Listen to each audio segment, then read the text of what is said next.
السلام علیکم dear student and respected viewers. آج کی اس ویڈیو میں ہم لیلۃ القدر کے بارے میں جانیں گے کہ لیلۃ القدر کیا ہے, یہ کب ہوتی ہے اور اس کی کیا کیا نشانیاں ہیں. تو قرآن مجید میں کم سے کم 3 بار اس رات کا ذکر موجود ہے جس رات میں قرآن مجید کو اللہ تعالیٰ نے نازل فرمایا. وہی رات شب قدر بھی ہے, وہی رات شب برات بھی ہے, اور وہی رات شب مبارکہ بھی ہے یا لیلۃ المبارکہ بھی ہے.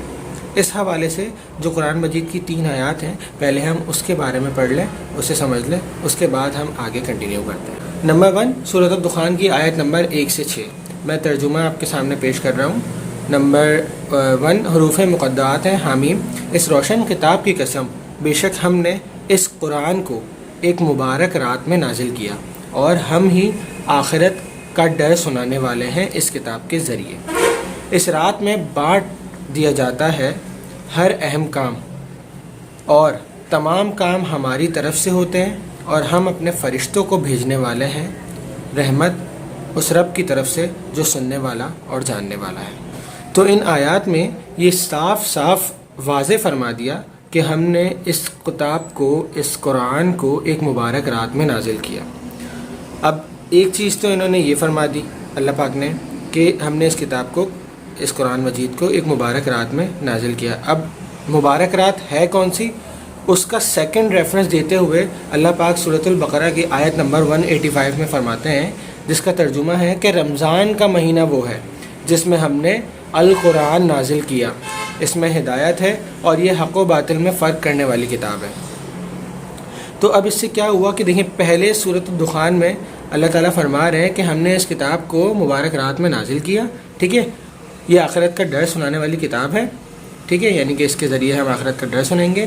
اس رات میں بانٹ دیا جاتا ہے ہر اہم کام, مطلب جو جتنا بھی امور ہے نا, مطلب قدر سے مراد تقدیر کے بھی ہیں. مطلب شب قدر جو ہے وہ صرف اور صرف جو ہے وہ عبادتوں کی رات نہیں ہے, اس کے ساتھ ساتھ یہ امور کی بھی رات ہے کہ اللہ تعالیٰ اس رات کے اندر تمام کام جو ہے, تمام جو سالانہ کام ہوتے ہیں وہ اپنے فرشتوں کو دے دیتے ہیں کہ بھائی یہ معاملات جو ہے وہ اس سال پیش آئیں گے. بہرحال نمبر 3 سورہ قدر.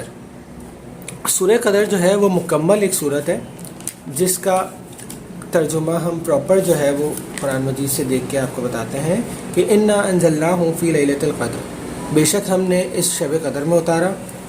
اور تمہیں کیا معلوم کہ شب قدر کیا ہے؟ شب قدر ہزاروں مہینوں سے بہتر ہے.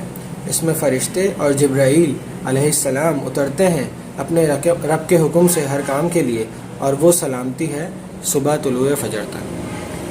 تو اب اللہ تعالیٰ اس میں ارشاد فرما رہے ہیں کہ بے شک ہم نے اسے شب قدر میں اتارا, جیسا کہ سورۃ الدخان میں اور سورہ بقرہ میں یہ بات واضح فرما دی ہے. تو اب جو ہے وہ اللہ پاک فرما رہے ہیں کہ ہم نے اسے شب قدر میں اتارا. اور شب قدر کیا ہے, اب یہاں پر اب بات آتی ہے کہ شب قدر کیا ہے. تو شب قدر ہزاروں مہینوں سے بہتر ہے, ہزاروں مہینوں سے بہتر ہے. ہزاروں مہینوں کی بات کریں تو تقریباً 80 to 85 ایئرز بنتے ہیں.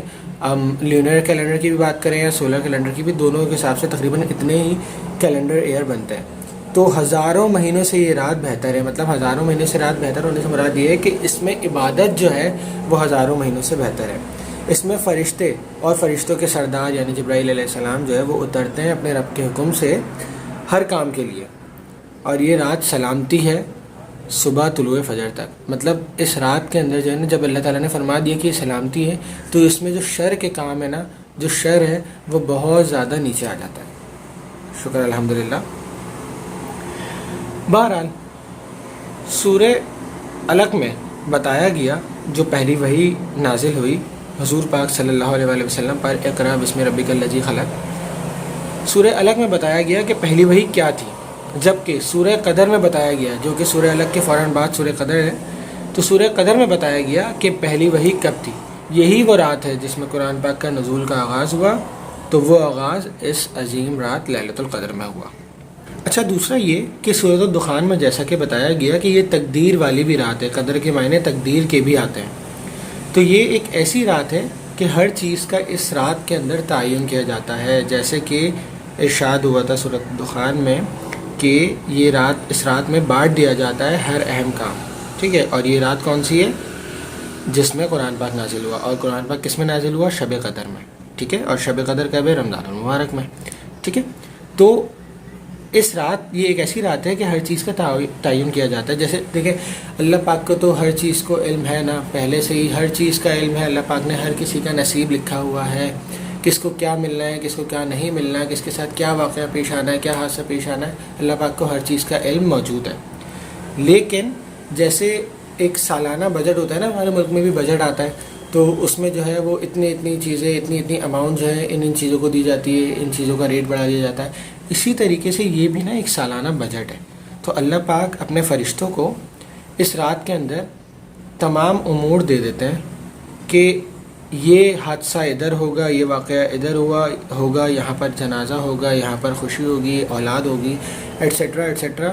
یہ سارے کے سارے تمام جو ہیں، تمام کام جو ہیں، تمام امور جو ہیں وہ اسی رات میں پیش ہوتے ہیں۔ اب سوال پیدا یہ ہوتا ہے کہ لیلۃ القدر ہے کب، ہم اسے کیسے تلاش کریں؟ تو اس کے اوپر بہت ساری احادیث ملتی ہیں۔ اگر ہم احادیث کی کتابوں کا مطالعہ کریں تو بعض علماء کرام کی رائے، پرانی بات بتا رہا ہوں میں، کہ بعض علماء کرام کی رائے 21-23 ہوتی ہے، کسی کی 23-25 ہوتی ہے، کسی کی 27-29 ہوتی ہے۔ تو مختلف قسم کی رائے ہیں، صحابہ کرام کی مختلف رائے ہیں اس بارے میں۔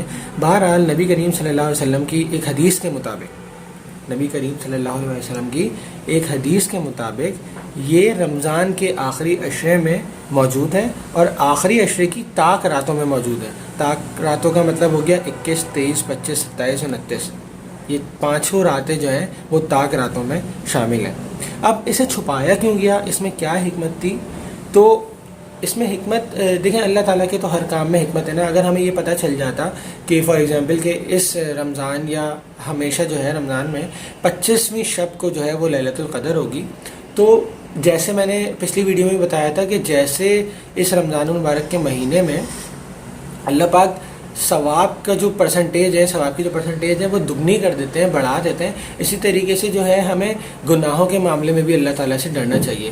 تو اگر اللہ پاک یہ فرما دیتے کہ بھئی یہ لیلۃ القدر جو ہے وہ 25ویں شب کو ہے، اور اس رات بھی ہم عبادت نہ کرتے، اس رات بھی جو ہے ہم برے کاموں میں مبتلا ہوتے، تو اللہ تعالیٰ کا عذاب آنا تھا۔ تو اس لیے اللہ تعالیٰ نے اس میں خیر رکھ دی، اس میں جو ہے وہ حکمت رکھ دی کہ ہمیں اسے تلاش کرنا ہے۔ اس کے علاوہ یہ بھی ہے کہ اگر ہمیں یہ پتہ چل جاتا کہ شب قدر جو ہے وہ 25ویں شب کو ہے یا 23ویں شب کو ہے، یا جو بھی ہم فار ایگزامپل بات کر رہے ہیں، تو ہم کیا کرتے؟ صرف اسی رات کو عبادت کرتے، اور جیسے ہم لوگوں کا کانسیپٹ ہے نا ہمارا کہ بھائی اسی رات کو عبادت کریں گے، بس ہمیں جو ہے وہ اتنے سالوں کی عبادت کا ثواب مل جائے گا، ہمارے گناہ بخش دیے جائیں گے۔ تو اللہ تعالیٰ نے یہ حکمت بھی رکھی ہے۔ اس کے علاوہ ایک اور بات ہمیں یہ بھی سیکھنے کو ملتی ہے کہ اگر ہم کہتے ہیں کہ یہ 10ویں روزے کے مطلب پہلے عشرے کے اندر موجود ہے، تو لوگ پہلے عشرے میں خوب عبادت کرتے، اس کے بعد لاسٹ میں جو ہے وہ شاپنگ کرتے، بازاروں میں گھومتے۔ تو اسی لیے اللہ تعالیٰ کی ہر کام میں حکمت ہے۔ ایک حدیث شریف ہے کہ حضرت جبرائیل علیہ السلام نے دعا کی کہ اس کا ناک خاک آلود ہو جائے کہ جس پر رمضان کا مہینہ آئے اور وہ اپنے گناہوں کی بخشش نہ کروا سکے۔ اس پر نبی صلی اللہ علیہ وآلہ وسلم نے آمین کہا۔ تو ہم اس حدیث سے اس بات کا اندازہ لگا سکتے ہیں کہ یہ لیلۃ القدر کتنی قیمتی رات ہے۔ تو اسی لیے انہیں آخر کی طاق راتوں میں رکھا کہ انسان جو ہے، مسلمان جو ہے، وہ 10 کی 10 راتیں جو ہے وہ قیام کرے اور اللہ تعالیٰ کی عبادت کرے، تو انشاءاللہ کوئی ایک رات تو ہوگی نا، تو اس کے نصیب میں لکھ دی جائے گی۔ اچھا، کچھ لوگ جو ہیں وہ اس رات کی عبادت کے لیے جو ہے نا وہ عشاء کی نماز کے بعد تیاری سٹارٹ کرتے ہیں کہ عشاء کی نماز کے بعد جو ہے وہ نوافل پڑھتے ہیں اور قرآن مجید کی تلاوت کرتے ہیں۔ تو ٹھیک ہے، لیکن یہ رات جو ہے وہ مغرب سے شروع ہو جاتی ہے، مغرب سے لے کر تو فجر تک۔ تو ہمیں کوشش کرنی چاہیے کہ ہم مغرب کے بعد سے ہی جو ہے وہ عبادتوں کا اہتمام کریں، ٹھیک ہے۔ اچھا، نشانیوں کی بات آتی ہے، تو نشانیاں جو ہے نا وہ 1-2 حضور صلی اللہ علیہ وسلم نے بتائی ہیں کہ یہ ایک ایسی رات ہے جس میں نہ زیادہ سردی ہوتی ہے نہ زیادہ گرمی ہوتی ہے۔ اب ہمیں جو ہے وہ دیکھنا ہے کہ مطلب ہمیں جو ہے وہ امیجن کرنا ہے، ہمیں یہ فوکس کرنا ہے کہ ایسا کیا ہے۔ اس کے علاوہ ایک اور نشانی یہ بھی بتائی جاتی ہے علماء کرام کے حوالے سے کہ سورج جب طلوع ہوگا نا صبح، جیسے اب آج 27ویں شب ہے مثال کے طور پہ، یا آج شب قدر ہے، تو نیکسٹ ڈے جب سورج طلوع ہوگا تو اس کی جو شعاعیں ہوں گی نا وہ اتنی زیادہ شارپ نہیں ہوں گی، مطلب تھوڑا دھندلا پن ہوگا۔ اور اس کی وضاحت کرتے ہوئے ایسا کیوں ہوگا، اس کی وضاحت کرتے ہوئے بھی علماء کرام فرماتے ہیں کہ جیسے بہت سارے ہزاروں لاکھوں تعداد میں جو ہے وہ فرشتے زمین پر اترتے ہیں نا اللہ تعالیٰ کے حکم سے. تو جب صبح فجر کے بعد جب وہ واپس جا رہے ہوتے ہیں سورج نکلتا ہے تو تھوڑا سا دھندلا پن آ جاتا ہے. جیسے بہت ساری چیز جب ایک سامنے آئے گی بھلے وہ ہمیں نظر نہیں آتے لیکن بہت ساری چیزیں جب ایک ساتھ جا رہی ہوتی ہیں تھوڑا سا وہ دھندلا پن سا آ جاتا ہے نا, تو اس کو جو ہے انہوں نے تشبیہ دی ہے. تو ذرا ایک بات سوچیں کہ اللہ تعالیٰ کے حکم سے فرشتے آ رہے ہیں. اب دیکھیں فرشتے تو آسمان سے آ رہے ہیں نا, آسمان سے زمین تک کا جو سفر ہے وہ اتنا زیادہ ہے, پلینٹس آ جاتے ہیں بیچ میں, اسٹارز آ جاتے ہیں اور جو ہے اتنی لمبی جو ہے وہ مسافت ہے. تو آپ خود سوچیں جیسے آپ مثال کے طور پہ آپ کسی کے گھر جاتے ہیں, جیسے آپ ایک جگہ سے دوسری جگہ کسی کے گھر جاتے ہیں, سامان وغیرہ لے کے جاتے ہیں, ان کے لیے مٹھائی لے کے جاتے ہیں, فروٹس لے کے جاتے ہیں, اور اگر ان کے گھر پہ تالا ملے یا گھر میں موجود نہ ہو تو کتنا زیادہ عجیب سا آپ کو فیل ہوتا ہے کہ آپ اتنی دور سے آئے ان کے لیے اہتمام کر کے لیکن وہ موجود نہیں تھے. اسی طریقے سے جب فرشتے اللہ کے حکم سے ہمارے گھروں میں تشریف لے کر آ رہے ہیں, رحمتیں برکتیں لے کر آ رہے ہیں, ہم پر سلام کر رہے ہیں, اور ہم جو ہے وہ عبادت نہ کر رہے ہوں یا ہم کسی برے کاموں میں مبتلا ہوں, تو یہ کتنا لمحہ فکریہ ہے ہمارے لیے. لہٰذا کوشش کریں کہ جو طاق رہتے ہیں ایٹ لیسٹ جو طاق رہتے ہیں وہ سجود و قیام میں گزاریں, اللہ تعالیٰ کا قرب حاصل کریں. ہمارے پاس اللہ تعالیٰ کی طرف سے یہ بہترین موقع ہے کہ ہم اپنی جو ہے وہ آخرت سنوار لیں. اللہ ہمیں اس رات سے بھرپور فائدہ اٹھانے کی توفیق عطا فرمائے اور ہمیں شب قدر نصیب فرمائے. اللہ تعالیٰ ہماری عبادتوں کو قبول فرمائے, بالخصوص جو ہم رمضان میں کرتے ہیں اور اس میں بالخصوص جو ہم لیلۃ القدر میں کرتے ہیں اس کا بھرپور اجر عطا فرمائے. اس دعا کے ساتھ کہ جو لوگ بیمار ہیں اللہ پاک انہیں صحت اور تندرستی عطا فرمائے, جو بے اولاد ہیں اللہ ان سب کو صاحب اولاد فرمائے, جو بے روزگار ہیں اللہ ان سب کو برسر روزگار فرمائے, جو پریشان حال ہیں اللہ تعالیٰ ان سب کی پریشانیاں مصیبتیں دور فرمائے. اللہ تعالیٰ ہم سب سے راضی ہو جائے اور ہمیں اس دنیا میں بھی خیر عطا فرمائے اور ہماری آخرت میں بھی خیر عطا فرمائے. آمین یا رب العالمین. اپنا بہت سارا خیال رکھیے گا. انشاءاللہ نیکسٹ ویڈیو میں آپ سے پھر ملاقات ہوگی. اللہ حافظ.